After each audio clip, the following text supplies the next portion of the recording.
বন্ধুর মৃতদেহ লাশ নিয়ে অ্যাম্বুলেন্সে তার গ্রামের বাড়ি যাচ্ছি।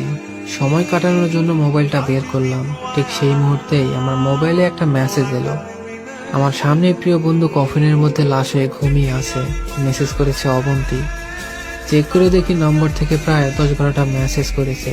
সম্ভবত মেসেজের শব্দ সংখ্যার লিমিটের কারণে বারবার মেসেজ করেছে। আমি সবগুলো একসঙ্গে পড়লাম। মেসেজে লেখা ছিল, ফাহাদ, আমাকে ক্ষমা করে দিও। যে বাবার চোখের দিকে তাকিয়ে কোনোদিন কথা বলতে পারিনি, সেই বাবাই যেদিন অসহায়ের মতো আমার সামনে দুটো হাত জোড় করে কান্না করলো, তখন বাবার সেই ভালোবাসার কাছে তোমার আমার ভালোবাসা হার মেনে গেছে। আর তাই আজ 11 দিন ধরে আমি অন্য মানুষের স্ত্রী। কথা দিয়েছিলাম জীবনের শেষ মুহূর্ত পর্যন্ত তোমার সঙ্গে থাকবো। আমার সবসময় ভয় হতো তুমি হয়তো আমাকে কষ্ট দিবে, হয়তো আমাকে ছেড়ে অন্য কাউকে বিয়ে করবে। অথচ দেখো, আমি নিজেই তোমাকে কষ্ট দিলাম, আমি নিজেই তোমাকে ছেড়ে অন্য কাউকে বিয়ে করে নিলাম। জীবন অদ্ভুত, তাই না? তোমার কি মনে আছে যখন আমি কাঁদতে কাঁদতে তোমাকে বলতাম আমাকে ছেড়ে যাবে না তো কোনোদিন? তুমি হাসতে হাসতে বলতে, আমি কোনোদিন ছেড়ে যাব না অবন্তী, কিন্তু তুমি হয়তো চলে যাবে। তখন আমি রাগ করতাম, কারণ আমি তো তোমায় পাগলের মতো ভালোবাসতাম। তুমি নেই, এরকম একটা পৃথিবী আমি কল্পনাও করতে পারতাম না। অথচ আজ অন্য কেউ আমার স্বামী, রোজ তার সাথে আমাকে ঘুমাতে হয়, সকালবেলা চোখ মিলে তাকিয়ে তার মুখটাই দেখতে হয়। মানুষের জীবন এমন কেন যে যাকে চায় যদি তাকে পায়, প্রকৃতির তাতে কি যায় আসে? কেন প্রকৃতি তাদের কাঁদায়? হুট করেই সবকিছু ঠিকঠাক হয়েছিল।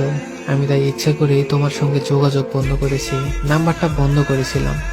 বিয়ের দিন ভাইয়ের মোবাইল ফেসবুক আইডি ডিলিট করলাম। তুমি কষ্ট পেয়েছো জানি, যার সঙ্গে সারা জীবন সুখে দুঃখে কাটাবো ভেবেছিলাম তাকেই কষ্ট দিলাম। আমার পরিবারের সবাই খুব খুশি, আমার স্বামী মানুষটাও খুবই ভালো। এখন পর্যন্ত ভালো মনে হচ্ছে আমার কাছে, ভবিষ্যতে কি হবে জানি না। তোমার কি আমাদের সেই প্রথম দেখা করার কথা মনে আছে?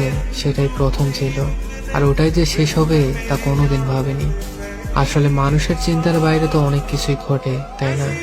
সেদিন তোমার সাথে 3টা ঘন্টা ছিলাম, তাই না? অথচ 3 ঘন্টার মধ্যে আমরা কেউ কাউকে স্পর্শ করলাম না। কিন্তু যখন আমাকে রিকশায় তুলে দিয়ে তুমি তোমার হাতটা বাড়িয়ে দিলে, তখন প্রথম তোমার হাতটা স্পর্শ করলাম। বিশ্বাস করো, সেদিন আমার কিছুতেই ছাড়তে ইচ্ছা করছিল না। রিকশা ছেড়ে দিল, আমিও ছেড়ে দিলাম তোমার হাতটা, আমার ভালোবাসা, আমার স্বপ্ন। তোমার ঘরে আমার জন্য কিনে রাখা শাড়িগুলো নিশ্চয়ই এখনো আছে। আচ্ছা, আমি তো এখন আর তোমার নই, ওই শাড়িগুলো কি আমি পাবো?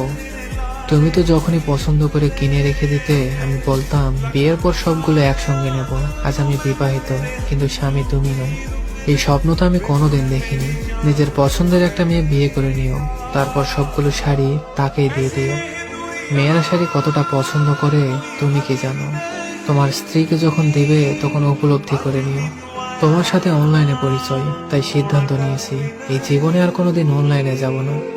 নাম্বারটাও চিরদিনের জন্য বন্ধ করে দিব। আজকের পর থেকে আমাদের আর কোনোদিন কথা হবে না। তোমার কাছে একটা অনুরোধ করছি, যদি আমাদের কোনোদিন চলার পথে দেখা হয়ে যায়, তাহলে প্লিজ অচেনা হয়ে চলে যেও। নিজের যত্ন নিও, জীবন গুছিয়ে নিও। জীবন তো একটাই, তুমি ভালো থেকো, আমি ভালো নেই। ইতি, তোমার না পাওয়া অবন্তী। সবগুলো মেসেজ একসাথে পড়লাম। আমার সামনে কফিনের মধ্যে চিরনির্ধারিত ঘুমিয়ে আছে ফাহাদ।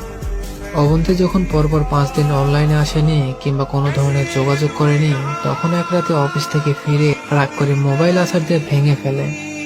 ভাঙা মোবাইল আর ঠিক হলো না। ফাহাদ তার সিমটা আমার মোবাইলে চালু করলো।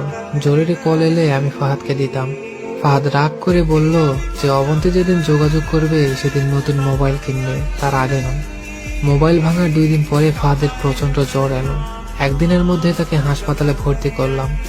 ডাক্তার পরীক্ষা করে বলল ফাহাদের ডেঙ্গু জ্বর হয়েছে, তবে চিন্তার কিছু নেই। ডাক্তারের কথা বিশ্বাস করেছিলাম, কিন্তু ডাক্তার তো সবকিছুর খবর জানে না। যিনি জানেন তিনি হচ্ছেন সৃষ্টিকর্তা। তিনি ফাহাদের এই জ্বরকেই মৃত্যুর ওসিলা করলেন। যে ডাক্তার বলেছিল চিন্তার কিছুই নেই, সেই ডাক্তার নিজেই আজ সকালে ফাহাদকে মৃত ঘোষণা করলেন। ফাহাদের আর জানা হলো না অবন্তীর বিয়ের কথা। এমন এক ভেবে সিদ্ধান্ত নিলাম যে অবন্তীকেও ফাহাদের মৃত্যুর খবর জানাবো না। অবন্তী যদি সত্যি সত্যি আর অনলাইনে না আসে আর পুরনো সিমটা যদি ব্যবহার না করে, তাহলে ফাহাদের মৃত্যুর খবর সে জানবে না। কি লাভ সদ্য সংসার জীবন শুরু করা ওই মেয়েটাকে কষ্ট দিয়ে? তার চেয়ে বরং সে ভাবুক ফাহাদ হয়তো ভালো আছে। কোনো একদিন শাড়ি পরতে গিয়ে অবন্তী হয়তো মনে মনে ফাহাদের কথা চিন্তা করবে। সে ভাববে ফাহাদের কেনা সবগুলো শাড়ি বোধহয় তার স্ত্রী পরে রোজ ফাহাদের সামনে আসে, কিন্তু ফাহাদ সাদা কাপড় পরে কবরে যাওয়ার খবরটা না হয় তার অজানায় থাকুক। আমি ফাহাদের সিম থেকে অবন্তীর নাম্বারে একটা মেসেজ দিলাম। আমার জন্য ভেবো না, স্বামীর সঙ্গে মানিয়ে নেবার চেষ্টা করো। বিবাহের বন্ধন সবচেয়ে বড় একটা বন্ধন। ভালো থেকো, ভালোবাসা। অবন্তী রিপ্লাই দিল, এত সহজে ক্ষমা করার জন্য ধন্যবাদ, আর মেসেজ দিও না, বিদায়, চিরবিদায়। মোবাইলটা পকেটে রেখে দিলাম। অ্যাম্বুলেন্স ততক্ষণে ফাহাদের বাড়ির সামনে এসে গেছে।